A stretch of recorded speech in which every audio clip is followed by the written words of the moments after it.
I'm Brian Kellerman, the Chief Quality and Safety Officer at Kellerman Consulting, and this is episode 3 in our video series on dietary supplement manufacturing.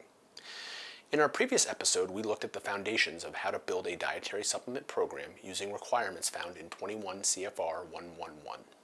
In this episode, we are going to explore the critical document system required in all dietary supplement manufacturing, the Master Manufacturing Record, or the MMR.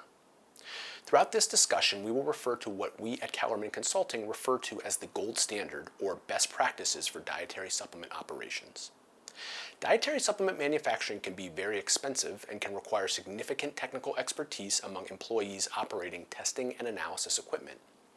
For facilities that do not have access to the human or financial capital to achieve best-in-class practices, we will also detail alternative approaches to meeting requirements and labeling regulations.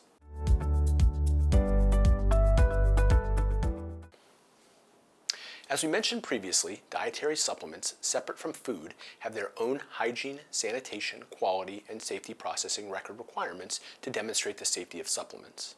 By the end of this video, you should be able to build a master manufacturing record for your facility and properly complete the required production records each day of operation to assure that dietary supplements are produced safely. The Master Manufacturing Record, or MMR, is the critical component of a dietary supplement program.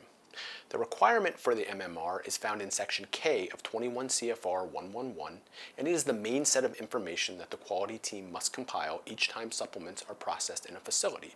But what is the Master Manufacturing Record, and how do we put one together? The MMR of a dietary supplement facility is the collected monitoring information for each production run.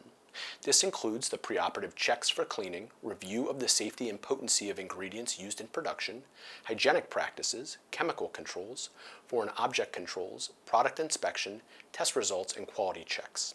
And then finally, a review of conformance for all of those records. That is a lot of information, and depending on how many different batches that a facility makes in one day, this can be a significant amount of information for the quality team to review.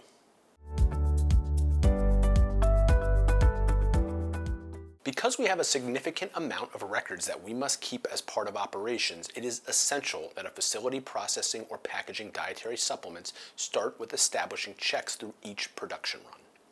At the start of each production run, we must have a pre-operative check for cleanliness in production areas and equipment. It is important to remember that cleaning must be recorded independently from these checks. This includes a set of records for the use of cleaning agents and alcohol, and then separate checks of cGMP areas and equipment prior to startup, demonstrating that these cleaning activities were observed to be effective prior to startup. Because we have these two checks, one for cleaning and one for preoperative inspection, we need several employees involved in the process because the person performing the action cannot also sign off on the conformance. That means 2 people per action. The person performing the cleaning and the person signing off that it was completed. Then, separately, the person performing the preoperative inspection and the person signing off that the preoperative inspection was completed. Once cleaning and preoperative inspections are completed and documented in the MMR, we also need to have checks of the ingredients. Each ingredient must be inspected for authenticity, potency, and safety for each batch. We can accomplish this in one of a few key ways, but it is absolutely required that a check of the ingredients be recorded as part of the MMR for each batch. Ingredients should be further checked at key operational points to assure that process steps are completed as expected and that the composition of supplements maintain integrity throughout the process. The most common checks for supplement processing are weight checks and tablet counts, and may also include blend times or packaging line speed. Filter or screen checks may also be used for quality control checks for an MMR where they are used. Metal detection or X-ray inspection of process, either of which should be considered industry standard in supplement operations, must be checked at least at the startup of the equipment and as often as necessary to assure that the detection equipment is working. It is common for checks of metal detectors or X-ray equipment to be checked every hour of operation in addition to startup and completion of production.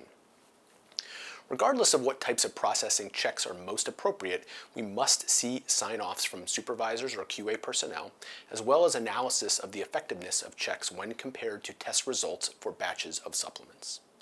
In our episode on testing in a dietary supplement program, we will be further explaining how potency, authenticity, and compliance to stated levels of nutrients are performed in the program.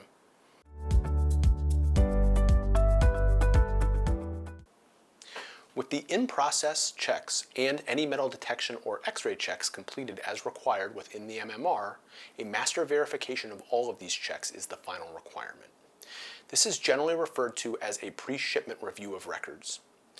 A pre-shipment review should be performed after operations have completed for each batch and does not need to be performed directly prior to loading shipping vehicles.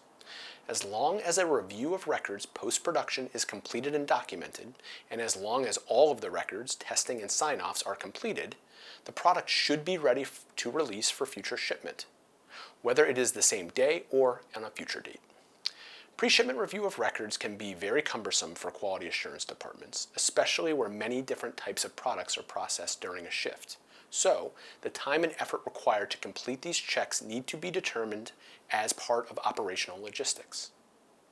These pre-shipment checks must be considered both a best practice and a requirement to meet 21 CFR 111, and regulators or auditors will be looking for documented pre-shipment reviews for records during inspection of the program.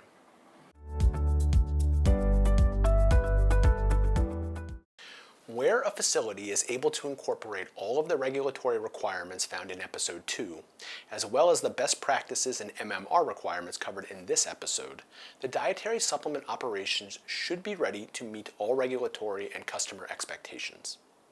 In our next episode, we are going to explain testing within a dietary supplement program in greater detail, as well as what is expected for testing.